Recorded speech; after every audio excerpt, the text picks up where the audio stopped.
If you've seen some of my Pokemon game unboxings, you may have noticed that I am much fonder of the classic Pokemon Game Boy games than I am of the more recent games, in particular Generation 4. Well, I've spent some time thinking about why I still like Gen 1 the most. Part of it is definitely nostalgia. I have a lot of great memories of the games from my childhood.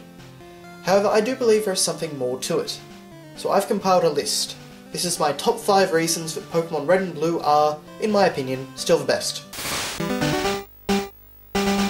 Number 5, the Pokemon. While I'm very fond of the Pokemon in Generation 2, I personally believe that the original 151 are the best ever made. Now, I'm not saying that they're the most powerful or the best to use in the modern games, because, well, a lot of them aren't. What I'm saying is that they were designed better, both in terms of their appearance and their context. These Pokemon feel like animals to me. No aspect of their visual design is frivolous or there just because it looks cool, and there is a delicate ecosystem built around the different types of Pokemon. Take Pinsir, for example. Aesthetically, it is based upon the stag beetle. However, in the Pokemon world, it is a large and aggressive predator that uses its pronged horns to violently crush its prey for consumption. Pinsir's in-game move, Guillotine, reflected this aspect of its design. Now, not all Pokemon are like this in the original games, yes, but the majority are, and it makes the world a more interesting and real place.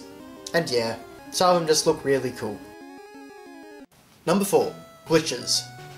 Awesome glitches seem to be getting less and less common, but the original Pokemon games were chock full of them, and it made them even more fun.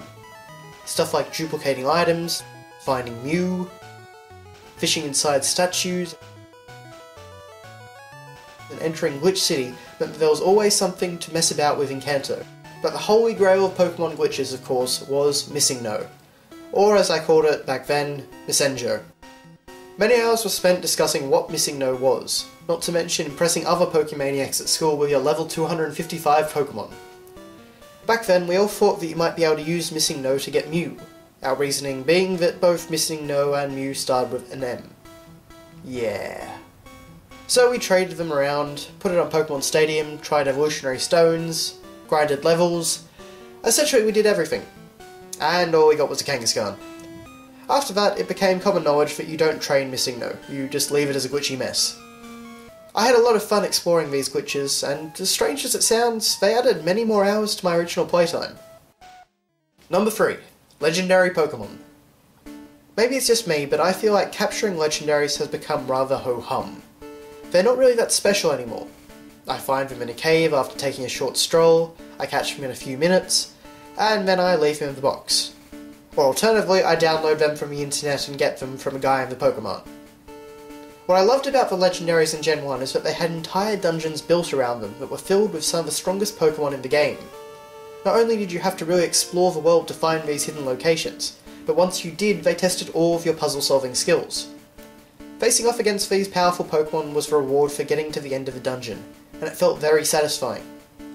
The legendaries themselves were all fairly powerful, and took a lot of effort and planning to catch. Although they definitely could try your patience. Oh, and it had Mewtwo. That is all. Number 2. Darker story elements. Now, we all know that Pokemon is just a light-hearted adventure made for kids, right? Well, Gen 1 wasn't quite so kid-friendly, as there are a number of dark plot threads placed throughout the game. Most obvious of these, of course, is the Pokemon Tower, a monolithic structure that is filled with hundreds of graves for Pokemon that have died. There is also a subplot involving the ghost of a Mother Marowak who died trying to save her child from Team Rocket, and a theme of people being possessed by evil spirits. Another example of darker plot points comes from Mewtwo's origin story. In the Pokemon Mansion, we learned that a pregnant Mew was found and captured in Guyana, South America. It was taken back to Cinnabar Island where a group of scientists, including the gym leader Blaine and Dr. Fuji, tampered with the embryo, and performed gene splicing experiments in an attempt to create the most vicious and powerful Pokemon ever known. Mewtwo eventually escaped its captors by destroying the mansion and fleeing to Cerulean Cave. These sorts of stories blew my mind as a kid, and really engaged me with the world. I love this concept that there is a darker side to the happy-go-lucky world of Pokemon, and I wish that I could explore it again in a new game. Number 1. Innovation. When Gen 1 was being developed, Pokemon was obviously not a franchise like it is now. I feel as though the modern Pokemon games are developed with the intention to innovate the least amount possible, because people may not like the changes, or if they innovate too much in one game they won't have enough new content for the next iteration. the original Pokemon games were actually incredibly innovative at the time.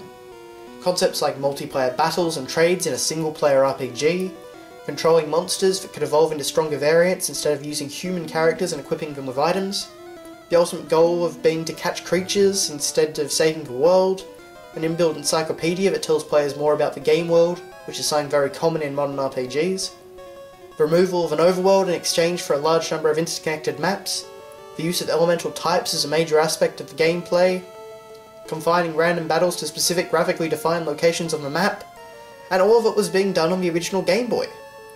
Gen 1 was truly revolutionary, and not a single Pokemon game since can say that. And so those are my top 5 reasons that Pokemon Red and Blue games are still the best. Now don't get me wrong about the later Pokemon games. I adore Generation 2 and still enjoy the games that have come after, particularly Black and White. I just feel that a series that began as such an innovative and unique take on the RPG genre should be pushing the envelope and evolving, rather than comfortably sitting back with the knowledge that whatever they release will sell millions. Until then, I don't think that they can truly surpass the original games. But hey, that's just me. What do you guys think? Feel free to leave a comment. Just as always, keep it civil. Anyway, thanks a lot for watching, and I'll see you later.